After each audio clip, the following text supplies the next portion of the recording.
भूगोल कक्षा 10वीं। पाठ का नाम संसाधन एवं विकास। इस चैप्टर के अंदर में हम संसाधन और उनका विकास किस प्रकार से हुआ है, कितने प्रकार के संसाधन हैं, इन सभी चीज़ों के ऊपर में हम बात करेंगे। चलिए शुरू करते हैं चैप्टर को। चैप्टर में क्या क्या चीज़ है आइए देखते हैं।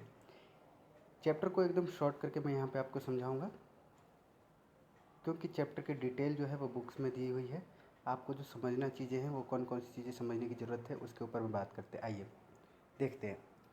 लिखा हुआ है, हमारे पर्यावरण में उपलब्ध प्रत्येक वस्तु जो हमारी आवश्यकता को पूरा करने में प्रयुक्त की जा सकती है और जिनको बनाने के लिए प्रौद्योगिकी उपलब्ध है, जो आर्थिक रूप से संभाव्य और सांस्कृतिक रूप से मान्य है, संसाधन कहलाती है। यहाँ पर ये चीज़ें पता चलती है, कुछ चीज़ें। कौन सी चीज़ें? कि पर्यावरण में उपलब्ध सभी वस्तुएं जो हमारी आवश्यकता को पूरा करने में प्रयुक्त की जा सकती है, यानी जिनका उपयोग हम अपनी आवश्यकता को पूरा करने के लिए करते हैं, वे सभी चीज़ें संसाधन कहलाती हैं।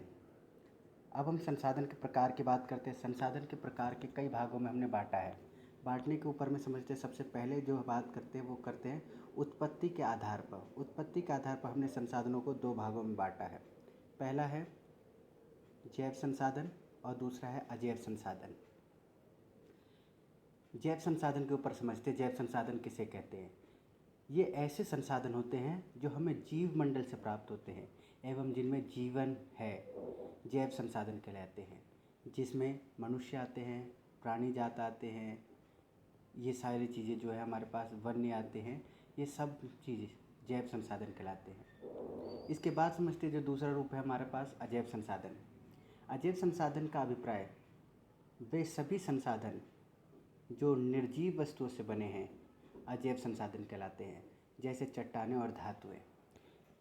संसाधनों के दो रूप के ऊपर में हम इसी प्रकार समझ सकते हैं। उत्पत्ति के आधार पर दो है जो हमने देखा। जैव मतलब सजीव वाले, अजैव मतलब निर्जीव वाले। आइए दूसरा है समाप्यता के आधार पर। समाप्यता के आधार पर अगर हम बात करें तो दो है। पहला है